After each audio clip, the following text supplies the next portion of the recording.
What's going on? My name is Jason Parks of the Media Captain. Today I'm going to answer the popular question, whether or not SEO is profitable. So the first thing that you have to understand is the difference between paid versus earned. Paid is obviously when you're paying per click. So if you do a Google search for, let's say, Columbus dermatologist, and you see the paid ad at the top, it will say paid next to it. Every time you click on that, that dermatology practice is getting charged money. And that is how Google makes 95% of their revenue. Earned is everything beneath the paid ads. So why SEO is so coveted is because you don't have to pay per click for those earned placements, whether that's in the local pack for Google Business Profile or the organic listings. Organic can be extremely profitable because you don't have to pay per click.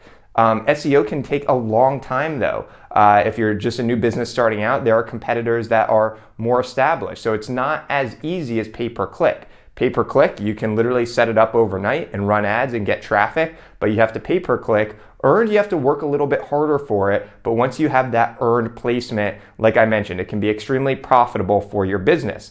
But that doesn't necessarily mean that SEO is profitable. Are you doing this in-house versus an agency?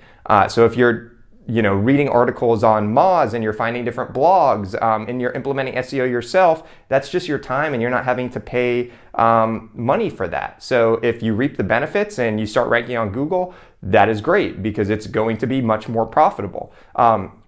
If you hire an agency like ours who has an agency fee per month, obviously there's more of an investment into that. So you might be asking yourself, well, why doesn't everybody just do their own SEO so you don't have to pay for it? The same reason why you wouldn't build your own house, because you want an expert to do it. An expert is going to be able to get you to the end result that you want, potentially quicker. But that is something that you should weigh. If you're very technologically savvy and you think you can do SEO yourself, go for it. But that is something to weigh in terms of profitability. Some businesses try to do it themselves and then they're a year into it and they've just not accomplished their goal and they might be doing more harm than good. So again, it's the option that you have to weigh of whether or not you're going to do it in-house versus an agency. The next thing that you have to determine on for SEO is whether or not it's net new business, okay? So if you are an established business, you're just going to get contact forms filled out. You're going to generate sales from your e-commerce site just from your brand awareness. So when there are SEO efforts being done, you have to make sure that you're tracking this properly and it's not just direct traffic that is leading to all of the contact form submissions. You want to know that the SEO work that's being done is leading to net new business, which in turn will improve profitability. So that's definitely something that you want to measure.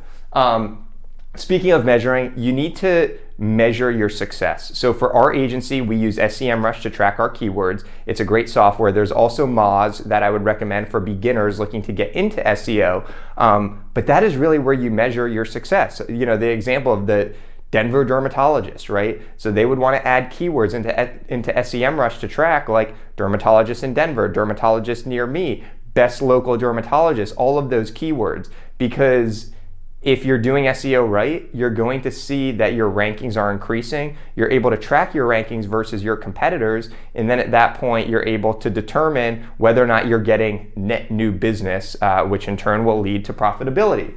So the last thing is be patient, right? SEO takes time. Google does not make it so easy where if you just start your dermatology practice, the next day you're going to be outranking a dermatologist that's been in the market for 20 years. So you have to work at your SEO, and there's a lot to that. There's on-site, there's off-site. You want to get backlinks, you want to structure your site well. So there's a lot of areas of SEO, but you have to be patient in order to succeed at SEO. So at a high level, just going back to the main point of this video, is SEO profitable? It can be extremely profitable. For our agency, that is how I grew our business. I started my company, The Media Captain, out of an apartment. I was on a shoestring budget and I just learned, I learned SEO, I implemented it for our agency and I started to rank well. I did not have to pay per click, and at that time I didn't have money to invest in pay per click ads. So it was profitable for our agency. I've seen a lot of people who don't hire the right firm and they get burned by an agency fee, so it's not profitable. I've seen others that have tried implementing it themselves and it doesn't work out. So I've seen all of those scenarios. If you can rank well on Google for your business and the core services or the core products associated with your business, it is going to be profitable because you don't have to pay per the click. It is earned placement, so always remember that. Again, my name is Jason Parks of The Media Captain. Follow me on YouTube for more SEO videos, and if you ever have any questions, you can email me info@themediacaptain.com.